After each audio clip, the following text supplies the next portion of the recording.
在国外工作3年后，我意外发现女儿成了自己的资助对象，立即打去视频，没想到是养你接通。爸，小念和朋友在客厅玩呢。他将镜头对准穿着昂贵羊绒套装的女儿，我松了一口气，想着肯定是底下的人弄错。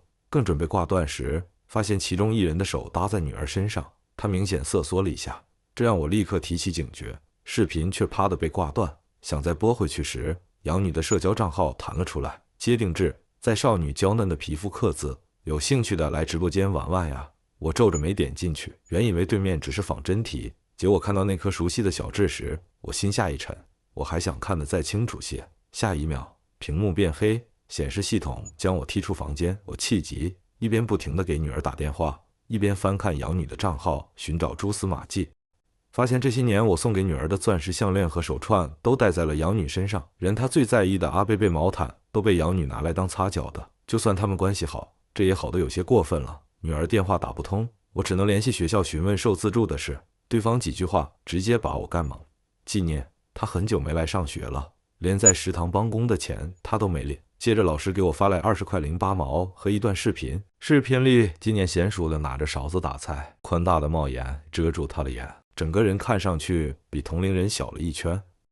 我心被揪起，立刻拨打妻子苏成新的电话，想问问我每年给他5000万钱都花哪去了，他究竟是怎么养女儿的。结果对面显示是空号，我愣住，下意识担心他是不是遇到什么麻烦，马上让小弟开私人飞机送我回国。睡眼惺忪的小弟有些懵逼，老大，明天就要和穆尼格家族签署领地划分协议了，我们都准备了3年，怎么能在这个节骨眼走？家都要没了，我还管那些？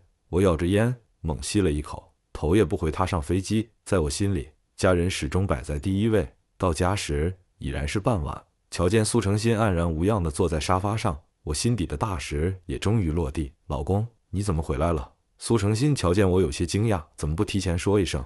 他的语气里没有高兴，反而是浓浓的责怪。我满腔的欣喜瞬间被浇灭。我现在不想和他吵，强压怒气，环顾四周，发现并没有女儿的身影。小念呢？不知是不是我的错觉，苏成新的手明显的抖了一下，但很快又恢复正常。在房间睡觉呢？我没有怀疑，从兜里掏出限量版玩偶，我给念念带了点礼物，先放他房间里。苏成新立刻跳起，将礼物抢走。你坐这么久的飞机都累了，我去放就行，在外打拼这么久。我一眼就瞧出他的古怪，趁他不备，立刻扭开房门把手，发现睡在床上的不是念念，而是养女苏甜甜。我面色铁青道，为什么要骗我？苏成新面不红心不跳道，姐妹俩感情好，偶尔换房间睡很正常，我记错了而已。我冷眼看着房间的装饰，想来苏甜甜在这个房间睡了不止1、2次。自从苏甜甜被抱养回来，苏成新的心就偏到没边。女儿发高烧，他放任不管，还说小孩子多烧烧对身体好，而苏甜甜只是咳嗽了2声，他就马不停蹄地送她去医院。不知道的人还以为苏甜甜才是他亲女儿。我的耐心已经耗尽，问那小念睡哪？苏成新眼神有些躲闪，我厉声再道，小念究竟去哪了？苏成新招架不住，带着我来到闭塞的阁楼，蜘蛛网挂满整个屋檐，角落还时不时传来老鼠的吱吱声，而我捧在手心的女儿就蜷缩在什么都没有的地板上。苏成新找不到，小念喜欢睡阁楼，自愿把房间让给甜甜，谁也拦不住啊！我要被她睁眼说瞎话，气疯了。小念听到声音醒来，见我站在门口，她有些不可置信地揉了揉眼睛，爸爸。她飞扑向我，像小狗一样在我怀里蹭了蹭，我好想你。这该不会是我在做梦？不是梦，是爸爸回来了。我抱住女儿，发现她瘦得吓人，突出的骨头硌得我手疼，眼睛一酸，差点落下泪来。我和苏成新说了苏甜甜在小念背上刻字的事，苏成新立马否认，不可能，甜甜乖得很，不可能做这种事，反倒是小念。他面色不善地看着小念，谎话连篇，一直欺负甜甜，早知道刚出生就把他掐死了，哪有母亲这么说自己孩子的？我将僵住的小念搂进怀里，气愤道，念念，你给他们看看你后背的伤。直播里念念的整个后背都被划得血肉模糊，但我一掀开，发现什么都没有。我愣了。苏甜甜在一旁小声啜泣，爸爸，我知道自己一直不讨你喜欢，但你也不能污蔑我。呜呜，不诚心愤恨地瞪了我一眼，转头小心哄苏甜甜，如果污蔑，为什么小念会紧紧攥着我的衣角？整个身体都在发抖呢。我私下问过念念，但她什么也说不出来，只知道默默流泪。真相只能我自己挖掘。在家待了3天，苏成新旁敲侧击问我什么时候回去，我直接道不走了。什么？苏成新声线猛地提高，意识到自己失态，轻咳了一声。要我说，你现在的工作虽然挣钱，但替别人卖命终究是风险的。明天和我哥一起吃个饭，让他给你介绍个工作。为了不让苏成新多想，以至于他到现在还以为我只是个喊打喊杀的小喽啰。吃饭的酒楼定在 A 市最豪华的地方。刚进去包厢，小念一声不吭地将所有人的碗筷都烫了一遍，热水溅到他手上红了一片，也不敢停下动作。我目瞪口呆，赶紧将他的手放到凉水下冲。你在干什么？这种事交给服务员去做就行了。小念一声不吭，整个人怯弱的不行，和以前落落大方的模样有着天壤之别。我气不打一处来，忍不住质问苏成新：“女儿怎么变成这样啊？你到底是怎么当妈的？”苏成新理直气壮：“孩子是我一个人生的吗？你不管这么多年，有什么资格来质问我？”我被气笑了。如果我没管过这个家，他身上各种名牌哪里来的？他有哪里有钱保养的这么光彩夺目？好了，坐下来吃饭吧。大舅子苏明泽发话道。刚刚冲的还像个小辣椒的苏成新立马熄火，乖乖吃饭。苏成新是苏家的养女，但她一直很听苏明泽的话。一场饭吃下来，让我震惊的是苏甜甜和苏明泽关系出奇的好。季婷，你想让我替你找工作是吧？苏明泽轻蔑的目光将我上下打量。我们公司主要在海外运营，因为和卡尼罗家族交情不错，所以发展一直是同类公司的佼佼者。你没文化、没能力的，就勉强让你给我当个保镖吧。我笑笑没说话。如果他知道那个大名鼎鼎的卡尼罗家族话事人是我，他会是什么样的表情呢？苏明泽不仅安排了我，还想安排我女儿啊！小念明年也18了，我已经给她找了一门好婚事。我震惊瞪大眼，苏明泽只当我高兴的说不出话，自顾自说，对方虽然比小念大30岁，但年纪大会疼人，小念嫁过去肯定幸福。他目光落在小念脸上，散发着满是算计的金光，怒火腾升，让我整个身体都烧了起来。深吸几口气，还没发狂，转头看向苏成新，希望他能说几句话，但他却默默喝汤，不置一词。苏甜甜在一旁幸灾乐祸，我还在拆香奶，都要问妈妈同不同意的年纪，小念就要结婚了，好羡慕。我冷笑，既然羡慕，那就让你嫁过去好了。不行。苏明泽和装死的苏成新齐齐拒绝。我脸色一变，脑中突然浮现出一个念头，一想到那个可能，心就好像被人捏住，难受的发紧。许是我的脸色过于难看，苏成新盛了一碗汤放我面前。我哥开玩笑呢，你也别当真。我皮笑肉不笑，视线在苏明泽和苏甜甜脸上来回穿梭，不经意道：甜甜怎么和大舅哥越长越像？该不会是亲父女吧？此话一出，苏氏兄妹都变了脸色。气氛凝固之际，我将汤一饮而尽，笑道：我也在开玩笑呢，别当真。我面上风轻云淡，桌下的手却在发抖，随意试探就将他们试探出来。审过那么多亡命之徒，人的微表情骗不了人，苏甜甜就是他俩的孩子，这样他所有的偏心就说得通了。我不想让小念知道他妈妈有这么不堪的一面，一直隐忍不发，直到我和苏成新独处一室，我不想忍了。成新，你有什么想向我坦白的吗？我目光一动不动地落在他艳丽的眉眼上，和初见18岁的他时别无二致。当初我被人诬陷，犹如丧家之犬逃回华国，无意中救了被混混调戏的苏成新。猎狼怕女缠，我和他走到了一起。他不嫌弃我的穷苦潦倒，漂漂亮亮的一个大小姐和我挤在狭小的出租屋里。他可以忍受，但我不愿他陪我过这种日子。凭借着自己一步步重回卡尼罗家族的权力中心，算算苏甜甜的年龄，正是我们爱意正浓。我为此在外面努力拼搏的时候，苏成新却和他继哥有了一个孩子。季婷，你眼睛怎么红了？苏成新下意识想对我擦眼泪，我偏头躲过，这是我第一次躲避他的触碰。苏成新的手僵硬地停在半空。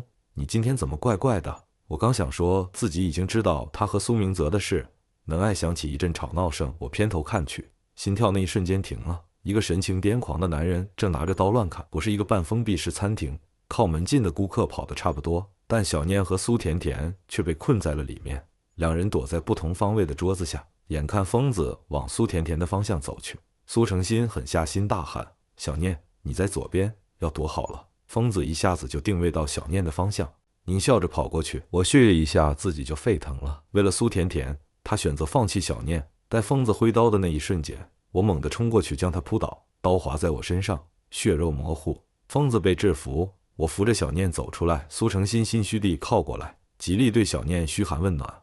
小念表情冰冷，显然已经对母亲失望至极。回到家，他扑倒我身上，嚎啕大哭，而我目光落在枕旁的日记本上，才翻开一页，我脑中名为理智的弦绷就断了。带着满腔怒气找到苏成新，他却穿着透明蕾丝睡衣，跨坐在苏明泽腿上。苏明泽的手慢慢抚上他，语气暧昧：“季婷都生你气了，不去哄哄吗？他们父女很好哄的，我流2滴眼泪就原谅我了。今晚是你的生日，你最重要，要先给你好好庆祝。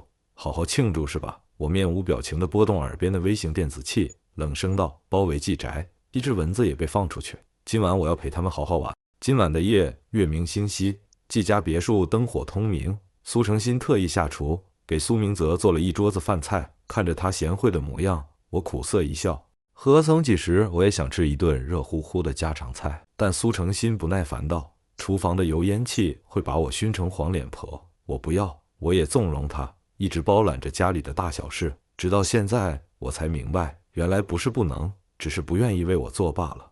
苏甜甜坐在他俩中间，有说有笑，喜笑颜开，仿佛他们才是一家人。而我和小念都看着碗中的饭菜，没有动筷。苏成新这时才将注意力放到我俩身上，随意夹了几筷子秋葵放我俩碗里。阿婷、小念，我特意做了你们爱吃的秋葵。他似乎忘记了，爱吃秋葵的人从来不是我，而小念还对秋葵过敏。此时我耳边的微小传感器传来小弟的声音：“老大，兄弟们都已经准备就绪了。”我闭了闭眼，再睁开时眸子变得墨色沉沉。我让小念先回房间，随后拿出那本日记甩在桌上，随之掉落的是几张血肉模糊的照片。苏甜甜唇色霎时间变得惨白，而苏成新疑惑地拿起来看，呼吸一滞，他认出照片上的人是纪念。苏甜甜，这些照片你眼熟吗？我咬牙切齿，我的女儿被你折磨了8年，你一不如意就拿针扎她，毫无顾忌地抢走她的东西。当初之所以没有在小念身上发现伤口，是因为那些直播都是录屏。我气到声音暗哑，眸子猩红。你还将小念骗去红灯区，想让人侵犯她。她才17岁，她不得已用刀将自己割得鲜血淋漓，吓退了那些人，才活了下来。至于你，我看向苏成新，只要苏甜甜在你面前卖点委屈，不给小念吃饭变成了常有的事。苏甜甜被你养得白白胖胖，而小念身形枯槁，脸色蜡黄，他可是你怀胎10月心心念念的孩子。如果不是小念将这些痛苦的往事写进了日记本里，我都不知道我放在心尖尖的女儿就这样被搓磨了这么久。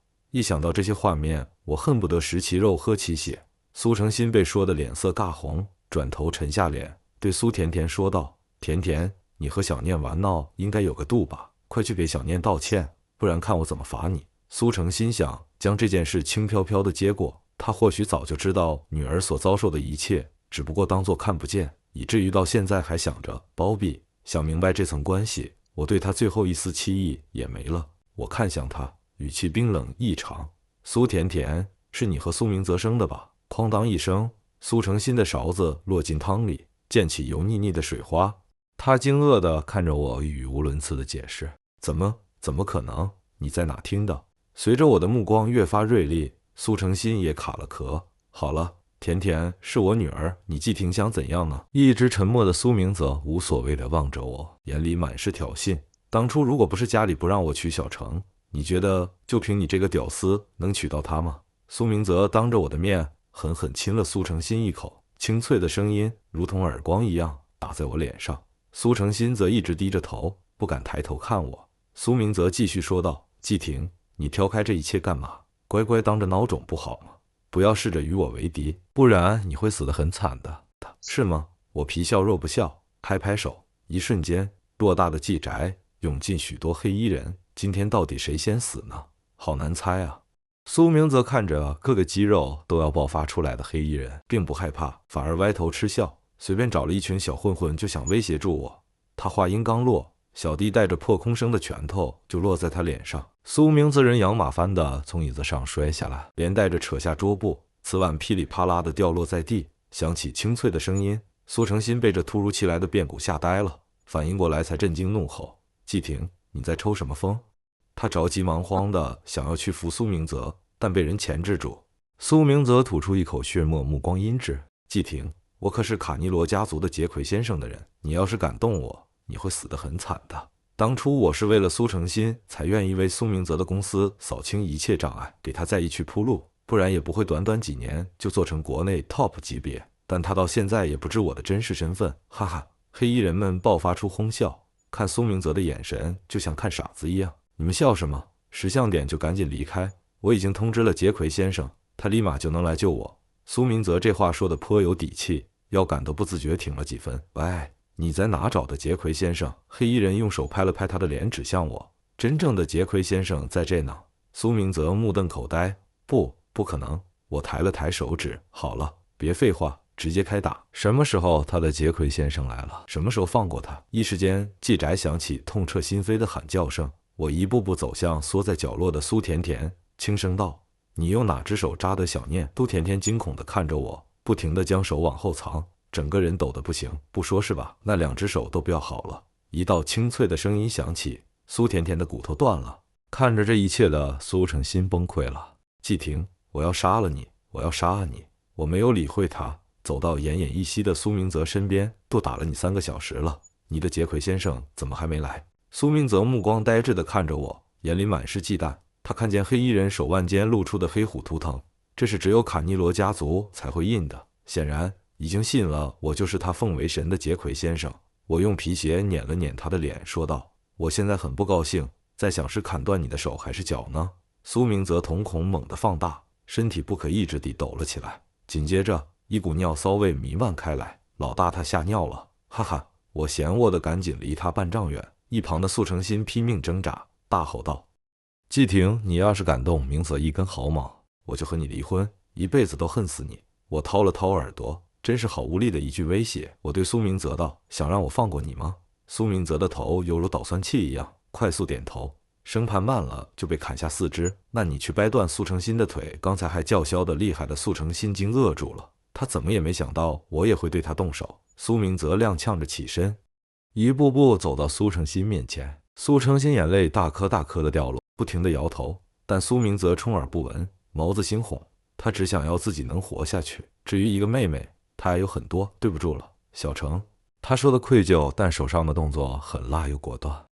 听着苏成新凄厉的惨叫，一滴泪从我眼角滑下，我面无表情地擦掉，随后踹翻苏明泽，孬种。紧接着苏明泽的4肢被齐齐掰断。我不是心疼苏成新才落泪，而是为我可笑的痴情落下最后一滴眼泪。从此以后和苏成新再无任何瓜葛。我拿出离婚协议放到苏成新面前，签了。苏成新咬着唇极力摇头。我有些诧异，他为什么要这样离开我？他不就能更好地和苏明泽在一起吗？但现在我也懒得揣测他的心思，攥着他的手一笔一划写下他的名字，随后起身踢了踢不知是死是活的苏明泽，对身后的小弟说道：“清理现场，不要落下痕迹。黑衣人都是被专门培养的，做起这些事来轻车熟路。”在敲开小念的房门前，我用水仔细洗去身上的血迹，看着在床上缩成一团的女儿，我轻声道：“念念，要和爸爸去国外吗？”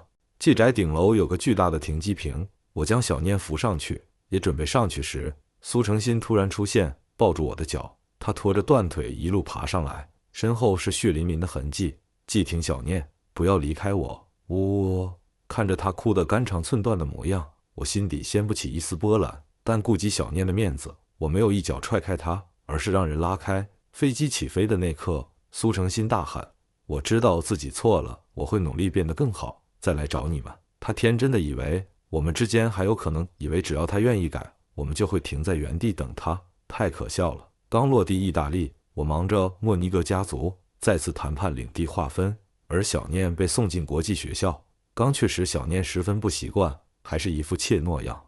他被同校的白人同学欺负时，我带着一帮人杀去学校，没打那位同学，而是将校长和老师打了一顿。从此无人再敢惹小念。在我无尽的宠爱下，小念一点点变成骄傲自信的小公主。一眨眼5年时间过去了，小念报考了华国的硕士。我知道他的根一直在那，也没拦着他。如今帮内也没什么大事，我也陪小念回去一趟。尽管我极力想低调，但还是有人知道消息，想邀请我出席宴会，推脱不过，只能前往。香槟碰撞声和柔和的钢琴声交织，我带着小念游刃有余地和大佬攀谈着，听着小念毫不怯场的声音，我微微勾唇，不愧是我女儿，但她终归是小女孩，肯定不喜欢这种场面。让别人都知道她是我季婷的女儿后，便让她去和同龄人待在一起。我摇晃着红酒杯，角落突然爆发一阵争吵，一个满脸肥肉的女人推搡着小念，嘴里还一直念叨着：“纪念，你居然还敢回来！”我诧异地挑眉，没想到她会是苏甜甜，和以前也相差太大了。季哥，你女儿被欺负了，哎，要不要去帮忙？我不紧不慢地回道。没事，我女儿应付得来，毕竟跟在我身边那么久，她早就不是当初怯懦的小孩了。苏甜甜的眼神在她昂贵的首饰上来回打转，如今苏家落寞，苏甜甜愤恨纪念，现在过得这么好，还变得这么好看，简直和以往天差地别。她骨子里的嫉妒再次爆发，让小姐妹将纪念拖到小花园，狠狠整她一顿。她原本以为纪念会强烈反抗，可纪念什么表情都没有，居然乖乖和他们去了。苏甜甜嘲笑还是这副怂货样。到了昏暗的小花园，苏甜甜习惯地抬手想要甩他一巴掌，但被一把握住，力道还极大。啊，快松手，我骨头都要碎了。苏甜甜没想到纤细的纪念这么有劲，小姐妹见状赶紧想将纪念推开，但纪念微微一笑，借着苏甜甜肥胖的身体为支点，将她的小姐妹们纷纷踹倒，倒地一片哀嚎。苏甜甜身体不可抑制地抖着，她仿佛从纪念身上看到了季婷的影子，那个给她一辈子阴影的男人。苏甜甜腿肚子发软，想逃了，但手被纪念一把拽了回去，压在地上狠狠揍，还不忘嘲讽道：“姐姐，5年不见，你怎么肥得像头猪？一拳下去全是脂肪啊！”苏甜甜气得面色通红，却无可奈何，全身哪里都痛。这时她才明白自己惹错人了，纪念已经不可能任由自己摆布。你们在干什么？不远处传来一道清润的男音。苏甜甜刚想呼救，被纪念一拳打落了牙齿，满嘴的血。随后纪念弄乱自己的头发，尖叫着跑出来：“救命！有人要欺负我！”苏甜甜简直要被气晕过去。她被揍成这个惨样，到底是谁欺负谁啊？她赶紧带着小姐妹追了出来。那男人见一群人追一个人，赶紧将纪念护在身后。你们在干什么？暗黑色西装包裹住她精瘦的身材，如炬的目光和通身的气度显示她出身不凡。苏甜甜见这么一个极品男人和纪念挨得那么近，快嫉妒疯了。巨大的嘈杂声终于吸引了宴会厅里的人的注意。看着女儿和一个陌生男人挨得那么近，我面色也有些不好，正想上前说道，身后突然响起一道惊喜的声音：“季婷！”我转过头，看见苏成新正坐在轮椅上，神情激动。我就知道你肯定为了我还会再回国的。他高兴地划着轮椅过来，想握我的手，但被我躲开。苏成新，我们都是多少年前的老黄历了，别往自己脸上贴金。苏成新的睫毛颤颤，眼里是一片悲伤。我知道你介怀苏明泽，但我和他早就分开，再也没有往来了。你别不要我。我不想理会他，拉着纪念离开。纪念回头看了一眼气苦的苏成新，说道：“爸爸，你心软了吗？”“没有。”我不带丝毫犹豫地回答。之后我看向女儿：“现在你说说和那个男人是怎么回事吧？我可是看到他把联系方式给你了。”女儿难得脸色一红，快步走到我前面道：“哎呀，你给你女儿一点私人空间好不好？”突然想到什么，小念笑嘻嘻地转头看我：“老爸，我看你就是太闲了，要不你给我找个后妈吧？我有好几个同学的妈妈都是单身。”后来在纪念的口中，我才知那个男人是国会银行会长的儿子顾长青。往后几天，他们都在一起约会。我感叹女儿大了，再也管不住个。但我没想到，小念居然真的打起给我找另一半的念头，给我介绍了好几个单亲妈妈。我简直哭笑不得。原本日子会这么平淡的过下去。纪念的导师突然给我打来电话：“纪念的家长，是吗？你女儿在学校和别人打架，麻烦您能过来一趟。”我疑惑，女儿一直很乖巧，怎么可能会这样？当我感到见到和小念打架的人是苏甜甜时，我明白了一切。苏成新也在这，他没有看被打得鼻血四流的苏甜甜，反而对纪念嘘寒问暖。见女儿对自己不轻，苏成新抬起手指，指着苏甜甜的额头骂道：“你看上念念的男朋友就算了，你还想去学校教训他？苏甜甜，你怎么不拿个镜子照照自己？有什么资格和他比？突如其来的母爱让纪念有些尴尬，毕竟从小到大，苏成新可从没有站在过自己这边，倒是有些懵逼，到底谁是谁家长啊？苏成新凑到纪念身边，眼含奇异地问道：“你爸一直没再婚，肯定是在等我吧？”他心甜蜜地幻想着，我们当初多幸福啊！小念，你肯定也想有个完整的家吧？不好意思，我不想，我直接走了出来，不给他留一点面子。我不喜欢别人用过的破鞋。苏成新脸色尴尬了一瞬，细长手指猛地攥紧，直至发白。我去看纪念，虽然没有苏甜甜伤得重，但皮肤也被挠出几道血痕。我压低眉眼，转头看向苏甜甜，察觉到我阴冷的视线。苏甜甜努力把自己缩到最小。我冷声道：“你们准备一下，我会以故意伤害罪起诉苏甜甜，她逃不掉的。”苏甜甜唇色顿时惨白，苏成新也惊愕地望着我。这时，顾长青听到消息，纪念受伤的消息，着急忙慌地跑过来，看着这对小情侣互相咬耳朵，感慨万分。为了考察他，我带他们去最贵的酒楼吃饭，没想到遇见苏明泽居然在这当服务员。人过中年，他失去我的庇佑，公司破产，侥幸留下一条命，但什么重活也做不了，只能在后厨端菜和后厨擦盘子。见到我的那一刻，他眼里闪过恨意，还有浓浓的忌惮。他将一碟虾放在桌上后，忍不住为自己挽尊。甜甜最近在和国会银行行长的儿子交往，往后我东山再起就是分分钟钟的事。季婷，我是不会放过你的。他撂下两句狠话就走，独留我们三人大眼瞪小眼。国会银行行长的儿子顾长青着急澄清道：“我压根和苏甜甜没有交集，是他费尽心思想缠上我。”他吓得冷汗都出来，生怕我对他不满意。我拍拍他的肩膀，让他安心。我理解，让苏明泽再猖狂2天也无妨。相信再过几天，他就会收到自己女儿骚扰别人的起诉书。这段日子，苏成新不断求我能放过苏甜甜，但我丝毫不心软。开庭的日子，苏甜甜面如土色的被带过来。他这时才知，世界不是围着他转，犯了错就要受到处罚。苏甜甜终究要为自己的任性付出代价。一直等着女儿的男友拉自己出泥塘的苏明泽没有出席开庭，他被气倒了，至今还在医院抢救。哇，乱成一锅粥了，那直接撒向他们好了。他们到现在还住在我的房子里，我直接收回房子，让他们露宿街头。想念和顾长青结婚那天，苏成新恬不知耻地也想参加，我让人将他赶了出去。后来听说苏成新被出狱的苏甜甜嫌弃，不给饭吃，因果兜兜转转，还是落到自己身上，这是他应得的。